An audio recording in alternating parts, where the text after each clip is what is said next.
Hey guys, welcome to your YouTube channel. आज हम start कर रहे हैं सेबी, जिसकी फुल फॉर्म है the Securities and Exchange Board of India. इसके फंक्शंस पढ़ेंगे, ऑब्जेक्टिव पढ़ेंगे, मीनिंग पढ़ेंगे, बहुत कुछ पढ़ेंगे।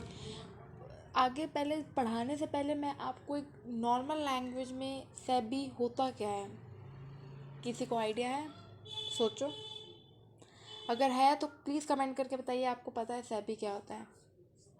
आगे कंटिन्यू करती हूँ। सेबी मैं आपको बुक में से मीनिंग पढ़ाने से पहले मैं आपको बताती हूँ सेबी क्या होता है। सेबी ना एक ना ये स्टॉक एक्सचेंज मार्केट में जो हमारे पैसे को ना केयर करता है, मतलब ध्यान रखता है, नज़र रखता है। जो एक इन्वेस्टर, हम इन्वेस्टर होते हैं, हम शेयर किसी कंपनी के खरीदते हैं। चलो एक एग्जांपल लेते हैं। इससे आपको मैं जो आगे पढ़ाऊँगी वो आपको 2 मिनट में बस पढ़ाना पड़ेगा। मेरे को सिर्फ रीड करते ही आपको सब कुछ समझ आ जाएगा।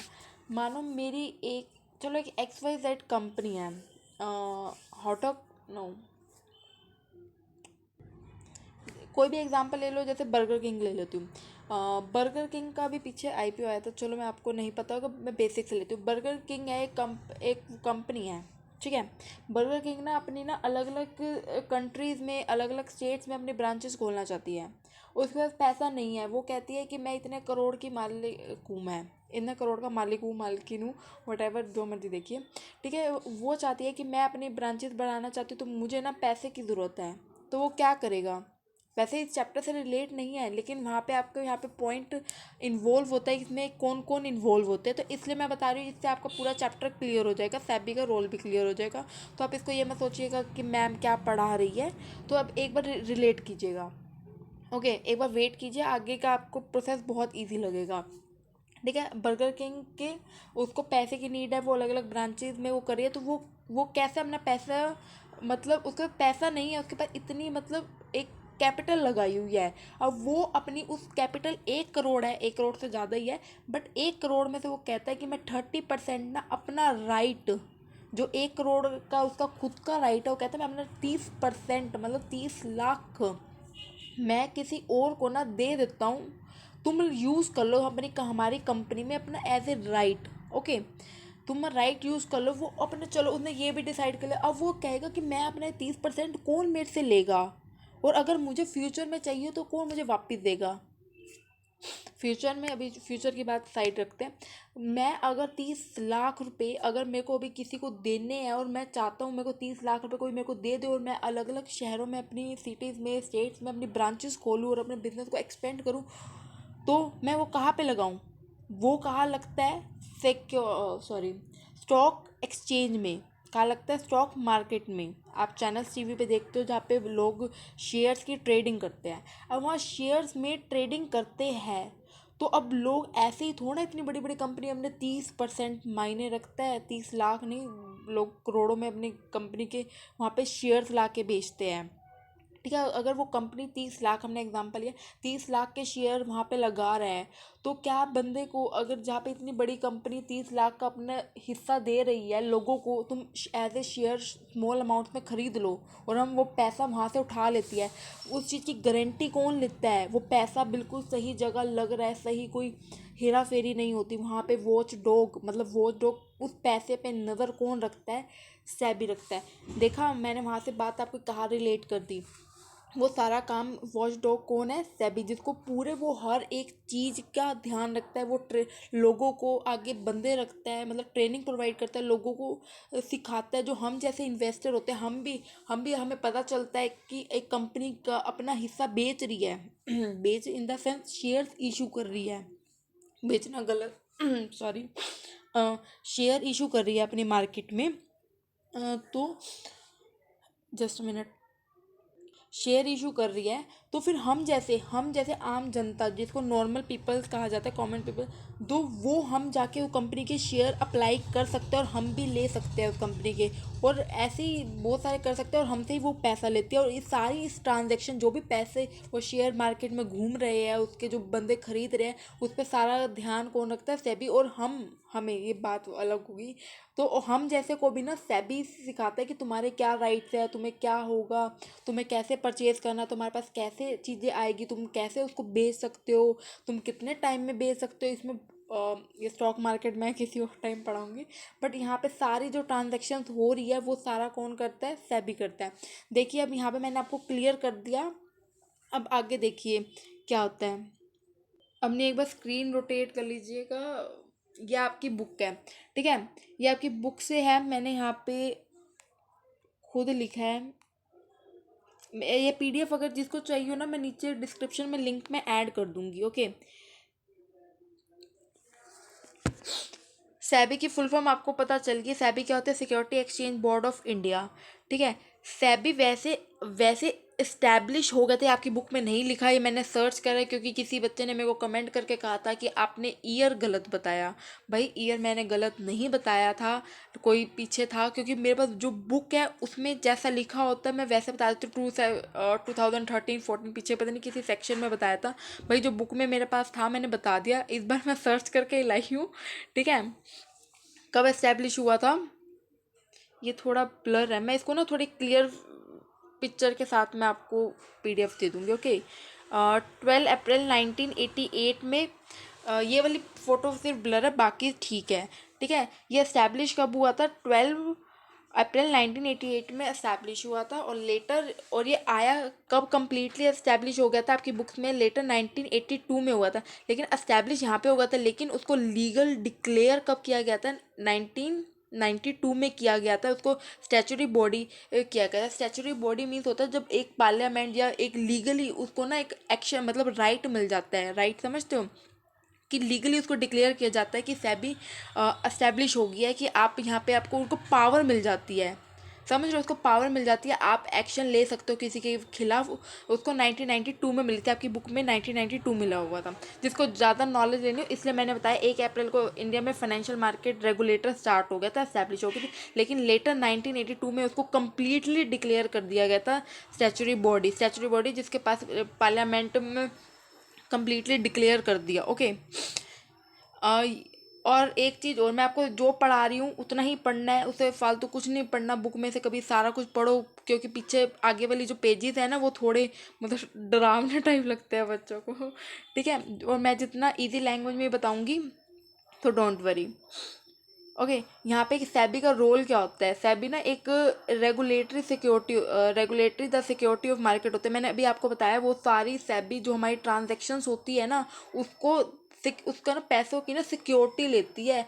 कुछ घपला तो नहीं हो रहा, मतलब सही मार्केट चल रही है। लोग अगर अगर मैंने पैसे लगाए हैं मार्केट में, देखो मैंने आपको 30 लाख का एग्जांपल दिया, अगर 30% वो अपना मार्केट में लगा रहा है तो किस भी हाफ पे लगा रहा है। अगर एक कंपनी, इतनी बड़ी कंपनी अपना 30% हिस्सा लोगों को दे रही है तो विश्वास करके दे रही होगी, किसके विश्वास करके दे रही होगी। उसको पता है कि सेबी एक गवर्नमेंट ने, सेबी एक इतनी बड़ी इन कंपनी एस्टैब्लिश किया हुआ, कंपनी तो नहीं कह सकते, एक स्टैचुटरी बॉडी एस्टैब्लिश की हुई है जो इस लोगों को विश्वास दिलाती है आप जहाँ पैसा इन्वेस्ट करो वहाँ आपके साथ कोई घपला नहीं हो रहा, आप बिल्कुल सिक्योर जगह अपना पैसा लगा रहे हैं, ओके।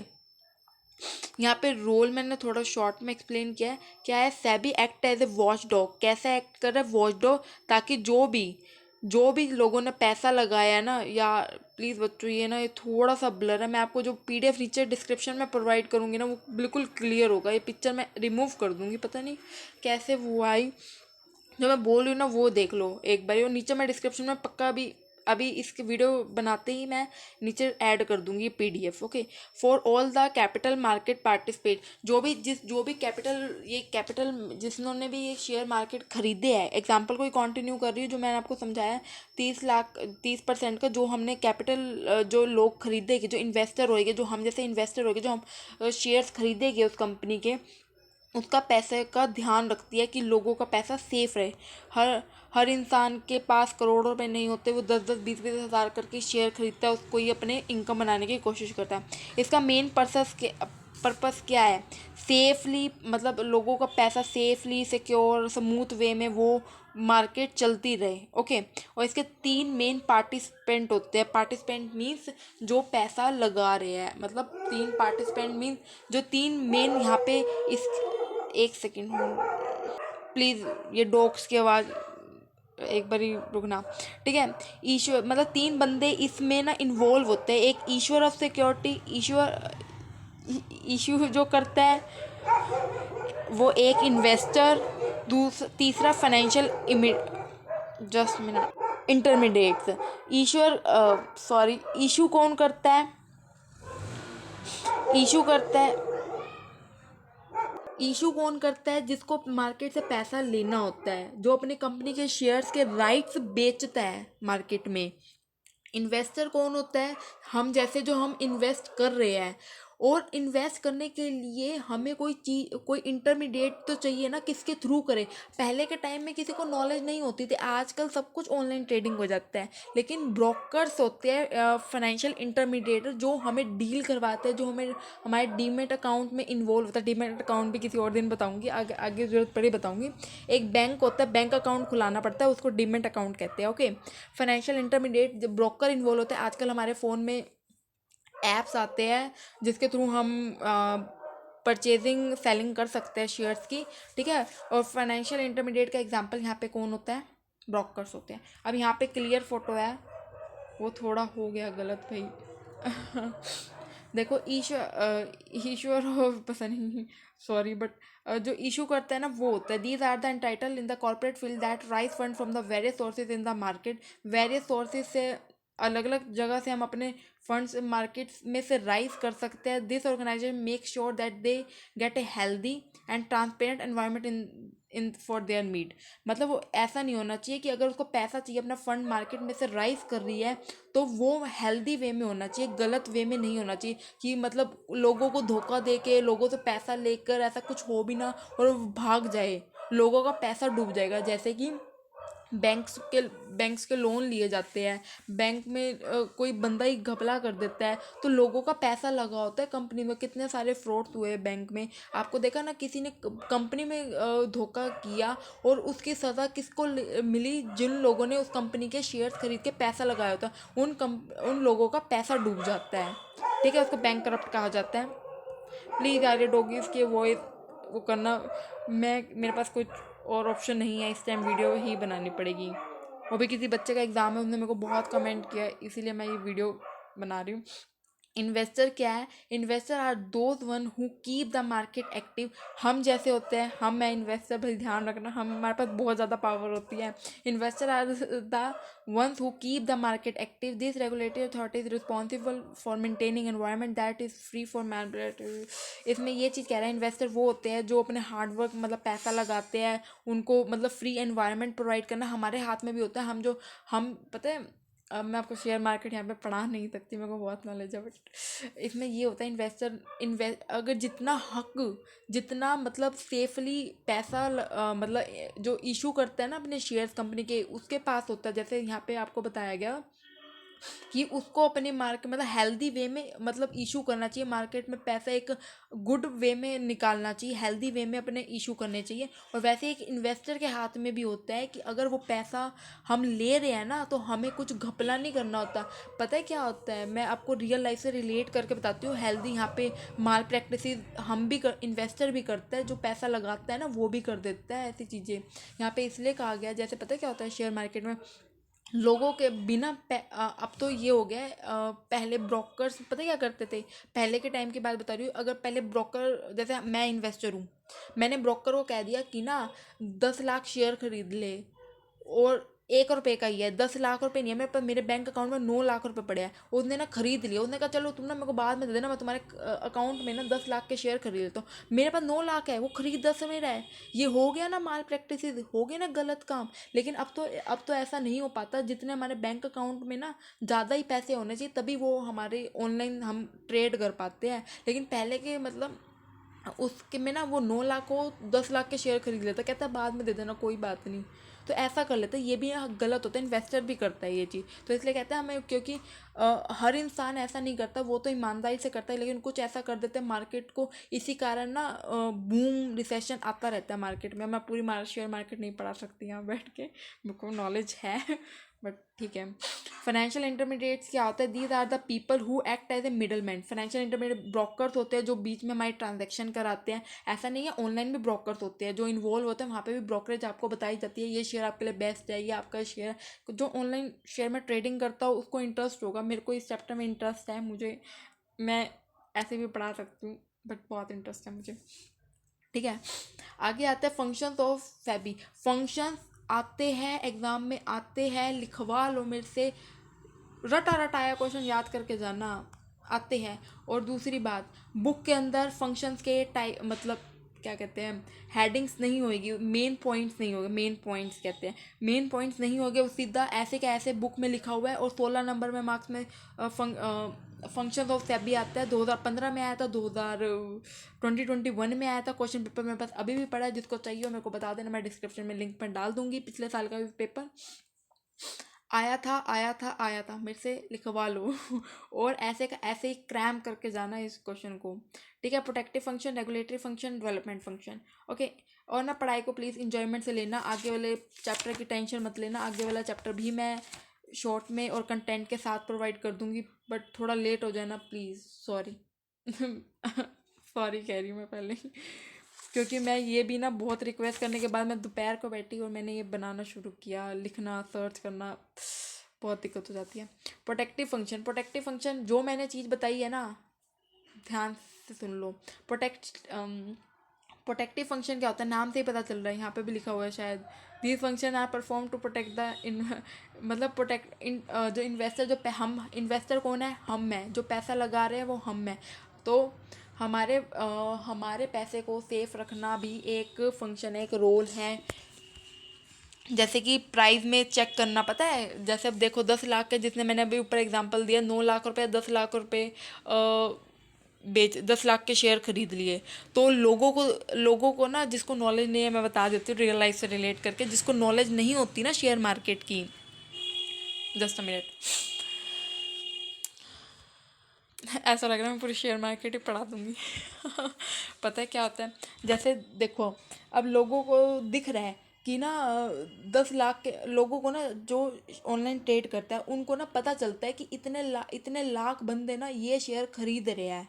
और इतने लाख बंदे, जैसे कोई भी ले लो, रिलायंस का शेयर ले लो। रिलायंस का शेयर ना लोगों को दिखता है, अगर कोई खरीदना चाहता है ना, वहाँ पे पता नहीं कुछ आता है, मैंने देखा नहीं, बट मुझे पता है, मैंने पढ़ रखा है।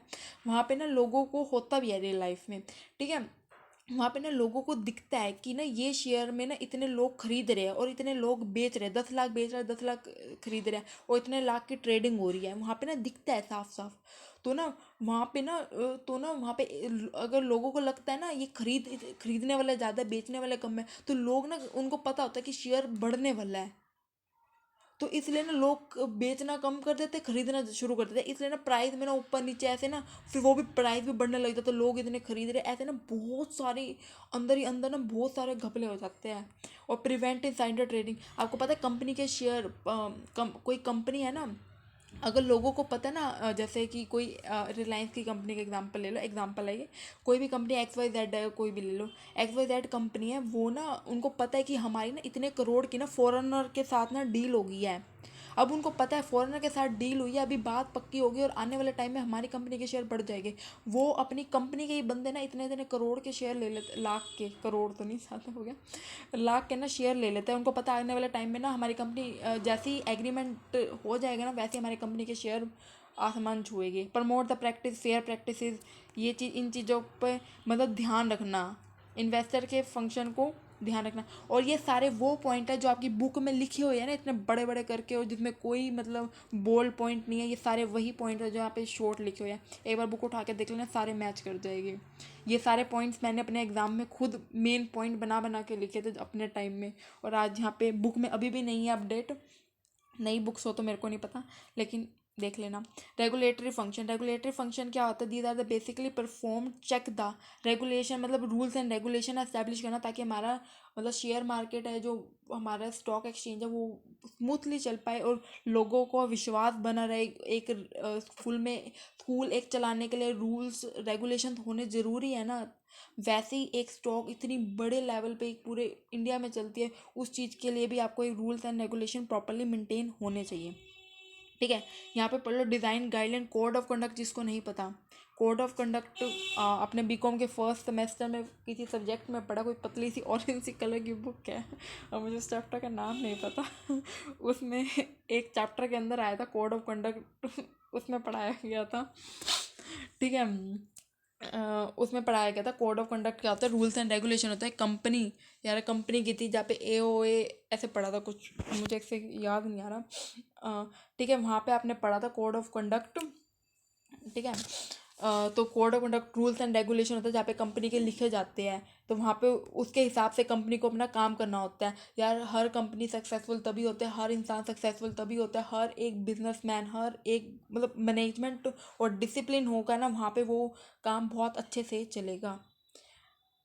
ठीक है। और take over the company regulation, company को टेक ओवर कैसे किया जाता है। कोई कंपनी क्या हो गया है, क्या हो गया यार, लुट गया है, कुछ भी हो गया, ख़त्म हो गया, तो उसको टेक ओवर दूसरी कंपनी अगर करना चाहती है, कहते हैं ये लुट ये मतलब सॉरी गलत लैंग्वेज है, मतलब कुछ भी, मतलब उसके पास फाइनेंशियल कंडीशन अच्छी नहीं है, तो फिर वो क्या करे, वो दूसरी कहती है कि ये मैं टेक ओवर तुम मैं कर लेता हूँ, तो उसका प्रोसीजर क्या होता है, इंक्वायरीज और ऑडिट प्रॉपरली, हर कंपनी सेबी हर चीज़ को ना इंक्वायरी करता है, कुछ कुछ टाइम पर ऑडिट करता है कि उनकी बैलेंस शीट मैच करता रहता है कि चल रही है कि नहीं चल रही।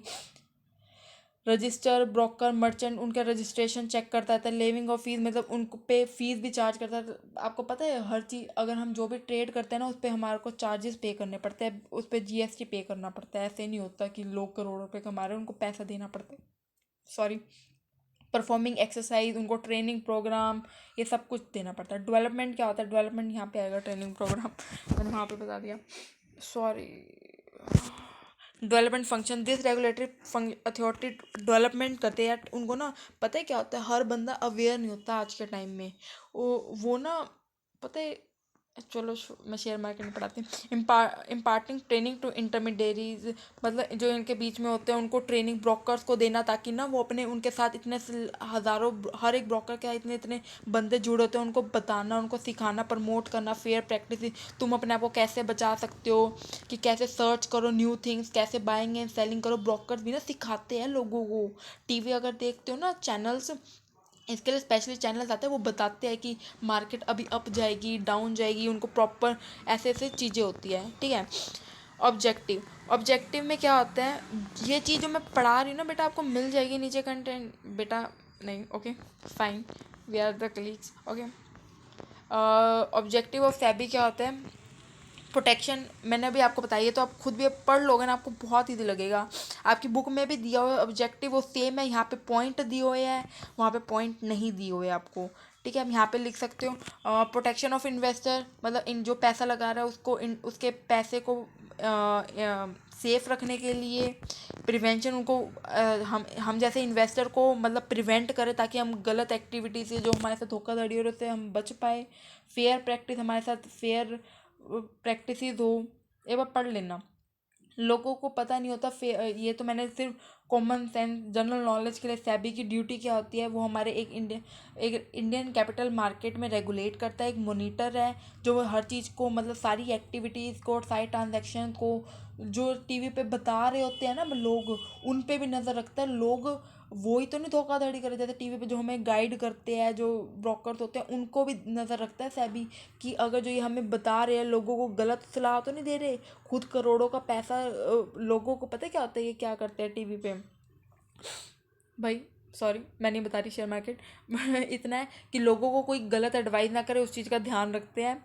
इतने ऑफिशियल नहीं बता सकती। और ये प्राइमरी और सेकेंडरी मार्केट में आगे पढ़ाऊँगी, यहाँ पे स्लाइड ऐड होगी, और ये आपको नीचे डिस्क्रिप्शन में क्लियर कट मिल जाएगा। अगर आपको अच्छा लगा हो तो चैनल प्लीज़, मतलब मेरा पढ़ाना अच्छा लगा हो, आप चाहते हो और वीडियोज़ मिले, तो प्लीज़ चैनल को सब्सक्राइब करना ना भूलें।